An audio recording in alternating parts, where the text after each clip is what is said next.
నమస్కారాలు తెలియజేస్తూ ముఖ్యంగా పత్రికా సమావేశం ఏంటంటే మొన్న మాజీ ఎమ్మెల్యే దుర్గం చిన్నయ్య గారు సింగరేణి ప్రాంతాల్లో ఎస్ఆర్టీ కోటర్స్కు సింగరేణి పవర్ కట్ చేస్తాను అని చెప్పి అనడంతోటి అది తెలిసిన వెంటనే కొంతమంది కన్నాల బస్సు కానీ టేకుల బస్సు కానీ ఇంకా వేరే బస్సుల మహిళలందరూ కూడా రోడ్డు మీదకి వచ్చి ధర్నా చేస్తాను కాబట్టి వాళ్ళకు సంఘీభావంగా ఎమ్మెల్యే గారు కొన్ని వార్డులలో పర్యటించడం జరిగిన సందర్భంలో సింగరేణి పవర్ కట్ చేస్తుండ్రు, మేము అంధకారంలో ఉన్నాం, ఈ ప్రభుత్వం వచ్చిన సంవత్సరం కాలంలో ఎలాంటి పనులు కూడా చేస్తలేరని ఎమ్మెల్యే గారి దృష్టికి తీసుకురావడం జరిగింది.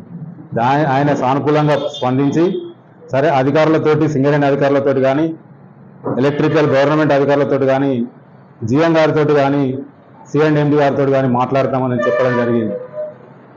అందులో భాగంగా కొంతమంది నిన్న కాంగ్రెస్ నాయకులు నిన్న ప్రెస్ మీట్ పెట్టి మా ఎమ్మెల్యే గారిని అనుచిత వ్యాఖ్యలు చేసిండని చెప్పడం జరిగింది. అక్కడ పబ్లిక్లో అందరి ముంగట మహిళలు దాదాపు 100-200 మంది మహిళలు ఉన్నారు. అక్కడ ఎలాంటి అనుచిత వ్యాఖ్యలు చేయలే. ఏమన్నారంటే అక్కడ మహిళలు అందుబాటులో ఉంటాడు, మా సమస్యలు తీర్తాడు అని చెప్పి మీ మీద ఓట్లేసి గెలిపిస్తే ఆయన నెలకొక్కరోజు కూడా ఇక్కడ బెల్లంపల్లిలో కనబడతలేడు అని మహిళలు అంటే ఆ రోజు బాండ్ పేపర్ రాసిచ్చి కుటుంబ సమేతంగా నేను ఇక్కడనే బెల్లంపల్లి నియోజకవర్గ హెడ్ క్వార్టర్లో క్యాంప్ ఆఫీసులోనే ఉంటా అని చెప్పింది కదమ్మా, మరి లేడు కదా అని అంటే ఎక్కడ బిడ్డ మీరు 2-3 సార్లు పోతే కూడా మాకు ఇంతవరకు కలవలేదు అని చెప్తే ఆ ఒక్క వార్డు అన్నాడు తప్ప దాన్ని వీళ్ళు కాంగ్రెస్ నాయకులు మా ఎమ్మెల్యే గారిని అవాక్కులు చివాక్కులు పేరుతావా, నీ నీ నీ నీ చరిత్ర ఏందని తెలియదా అని చెప్పి అనే రీతిలో వాళ్ళు మాట్లాడుతున్నారు. అది పద్ధతి కాదు. మీరు సింగరేణి ప్రాంతంలో సింగరేణి ఏరియాలో నివసించడం గత ప్రభుత్వంలో ఎమ్మెల్యే గారు అసెంబ్లీలో మాట్లాడి సిఎండి గారితో మాట్లాడి అప్పుడున్న ముఖ్యమంత్రితో మాట్లాడి అందరికి కూడా పట్టాలు ఇవ్వడం జరిగింది. 7,800 మందికి ఇప్పటికీ మేము రిజిస్ట్రేషన్ చేసి పట్టాలు ఇచ్చినాం. ఇంకా 3,500 ఎంఆర్ఓ ఆఫీసులో పెండింగ్ ఉన్నాయి. వాళ్ళందరూ కూడా మీరు ఇప్పుడు మీ గవర్నమెంట్ ఉన్నది, మీరు ఎమ్మెల్యే ఉన్నారు, దమ్ము ధైర్యం ఉంటే ఆ 3,500 మందికి పట్టాలు ఇప్పియండి. మేమేమన్నా కాదనంటానమా? ఇప్పిమని చెప్పానంటాను. 170 పీపీలలో ఇల్లు కట్టుకున్న వాళ్ళకి కూడా పట్టాలు ఇవ్వమని అంటాను. మేము వద్దానంటానమా? 76 రద్దు చేసిన ప్రభుత్వం ఇప్పుడు ఉన్న కాంగ్రెస్ ప్రభుత్వం 76 తీసుకొచ్చి సింగరేణి ప్రాంతాల్లో కానీ ఎస్ఆర్టీ కోటర్స్ లో కానీ నివసించే వాళ్ళకి అందరూ కూడా మేమందరం కూడా పట్టాలు ఇచ్చినాం.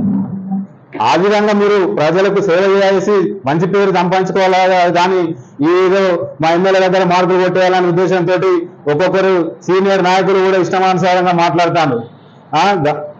సింగరేణి 11 వార్డులు ఉన్నాయి. ఇప్పటికీ సింగరేణి డీడీ తీసి గవర్నమెంట్ పవర్ ఇవ్వాలి, సింగరేణి ప్రాంతంలో గవర్నమెంట్ పవర్ ఇవ్వాలనే ఉద్దేశంతో 1,50,00,000 ఇప్పుడు ఫైనాన్స్ డిపార్ట్మెంట్ లో శాంక్షన్ అయి ఉన్నాయి. అది మీ ఎమ్మెల్యే గారికి చెప్పి ఆ 1,50,00,000 తీసుకొచ్చి 11 సింగరేణి వార్డులు ఉన్నాయి. ఆ 11 వార్డులలో పోల్స్ వేపించి లైన్స్ గుంజిపించి గవర్నమెంట్ పవర్ ఇచ్చే దిశగా మీరు ప్రయత్నం చేయండి. అది తప్ప ఏమున్నా కాలయాపన చేసుడు, ఇష్టం వచ్చినట్టు మాట్లాడు, అసలు పబ్లిక్ ను మధ్య పెట్టి కాలయాపన చేసుడు తప్ప ఈ ప్రభుత్వం కానీ ఇప్పుడు ఇక్కడ ఉన్న నాయకులు కానీ వారి ఎమ్మెల్యే కానీ ఏ పని చేసిన దాఖలాలు లేవు. ప్లస్ 23 కోట్లు గత ప్రభుత్వంలో ప్రొసీడింగ్స్ వచ్చినాయి కాన్స్టిట్యున్సీ వైజ్గా. బెల్లంపల్లి పట్టణంలో మేము ప్రతి వార్డులో గత 10 సంవత్సరాలుగా ఆ ఎమ్మెల్యే ఏం చేసింది, మాజీ ఎమ్మెల్యే మేము వచ్చిన కానీ మొత్తం చేస్తానంటే గత ప్రభుత్వంలో శాంక్షన్ అయిన పైసలే మీరు ఇప్పుడు చేస్తాను. గత ప్రభుత్వంలో పట్టణ ప్రభుత్వంలో వచ్చిన పైసలే వార్డుకు 3 లక్షలు, వార్డుకు ₹1,00,000 పెట్టి ఇప్పుడు మీరు చేస్తాను. అంతే తప్ప మీరు స్వయంగా చేసింది ఏమి లేదు. బెల్లంపల్లి పట్టణకు, బెల్లంపల్లి ప్రజలకు. బెల్లంపల్లికి మెడికల్ కాలేజ్ తెస్తా అని చెప్పినావు.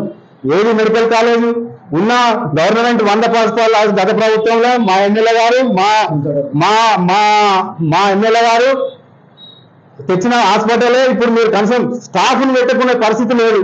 మీ ప్రభుత్వంతో మాట్లాడి, మీ ఎమ్మెల్యే గారితో మాట్లాడి సొంత పైసలతోటి మెడికల్ కాలేజ్ కట్టిస్తాంటివి. మెడికల్ కాలేజ్ గురించి బెల్లంపల్లి పట్టణ ప్రజలు ఎదురు చూస్తారు. పాలిటెక్నిక్ కాలేజ్ అప్గ్రేడ్ చేసి ఇంజనీరింగ్ కాలేజ్ చేస్తా అని చెప్పంటివి. ఇంతవరకు ఆ ఇంజనీరింగ్ కాలేజ్ అతిగతి లేదు. పక్కకు చెన్నూరు నియోజకవర్గాలు ఇంజనీరింగ్ కాలేజ్ వచ్చింది, బస్ డిపో వచ్చింది. మరి బెల్లంపల్లి నియోజకవర్గానికి బస్ డిపో రావాలి.